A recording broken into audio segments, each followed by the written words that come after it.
as Prabhas' father. Several elements which add a lot to the movie. You have Rajamouli, you have lot of people who add a lot of special element to the movie. Of course, the main characters, Amitabh Bachchan or Prabhas, Kamal Haasan, all of them. Deepika has done a very good job overall in the movie. You know, she's the one who brings in some sort of soul to the movie, some sort of emotion to the movie, and I think overall it has done really well.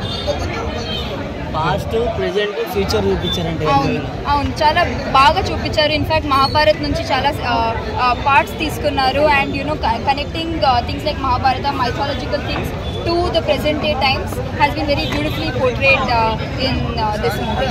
RGV గారు కానీ రాజమౌళి గారు కానీ అవును, in fact Rajamouli గారు వచ్చాక చాలా comedy element add చేశారు. You know with his quirky dialogues have been were fun to watch, and of course I think one more highlight of the movie is the Bujji a car which has been a very good character and in fact chala comedy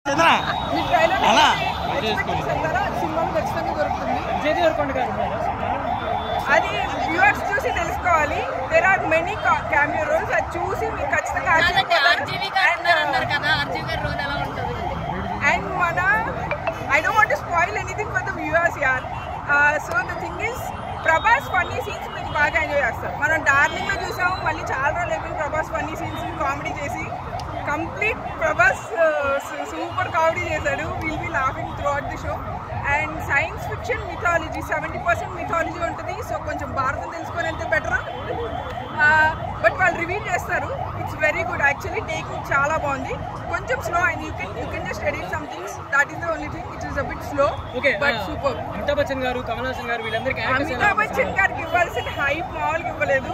Amitabh Bachchan గారిని మనం ఆచార్యలో చూసాము and ఇది చూసాము, కానీ అసలు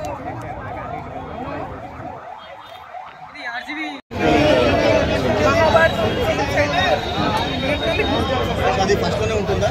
first లో కొన్ని ఉంటాయి, లాస్ట్ లో ఉంటాయి, మధ్య మధ్యలో కూడా ఉంటాయి. సో స్క్రీన్ మీద నడిపించారంటే స్క్రీన్ మీద నడిపించారంటే ఇందులో మైనస్ పాయింట్స్ ఏంటి? మైనస్ అంటే ఏం లేదు, అంటే ఏదో ఒకటి ఉంటుంది కదా లోపల. అంటే ఈ సీన్ ఉండదు, ఇది కొంచెం ట్రాక్ గా ఉంది. చాలా మంది సర్ప్రైజ్ సో ఆ సర్ప్రైజ్ క్యామియోస్ వల్ల సినిమాకి ఏమైనా పాజిటివ్ ఉంటుందా? అంటే వాటి వల్ల మైనస్ ఏం లేదంటే ఆ క్యామియోస్ ఎందుకు పెట్టారంటారు? అంటే జస్ట్ ఫర్ ఎంటర్టైన్మెంట్ కోసమా, సినిమాలో భాగంగానా? ఇప్పుడు రాజమౌళి ఉన్నారంటున్నారు. సో రాజమౌళి క్యారెక్టర్ వల్ల యూజ్ ఏంటి సినిమా జనరల్ ఎంటర్టైన్మెంట్ కోసం? అంటే ఆర్జీవీ పాత్ర కూడా అంతే అంటారు. సో ఓవరాల్గా మీరు 10 out of 10 ఏం చేస్తారు? 5 ఏమైంది? ఇప్పటి వరకు నార్మల్గా అయితే దేవుడిని మనం కాపాడుకున్నాం. యాక్చువల్లీ ఇప్పుడు మనం దేవుడిని మనం కాపాడుకున్నాము అంటే అర్థం కాలేదు. మీరు ఏం చెప్పాలి అర్థం కాదు. ఇప్పటివరకు దేవుడిని మనం కాపాడుకున్నాం. ఓకే ఓకేనా? ఆ మూవీలో దేవుడినే కాపాడుకుంటున్నాం. అచ్చా, కలియుగం కాబట్టి కాన్సెప్ట్ అదే movie. That's what I said. As I said, every female character in the film could have been explored better. I am hoping that happens in the sequel.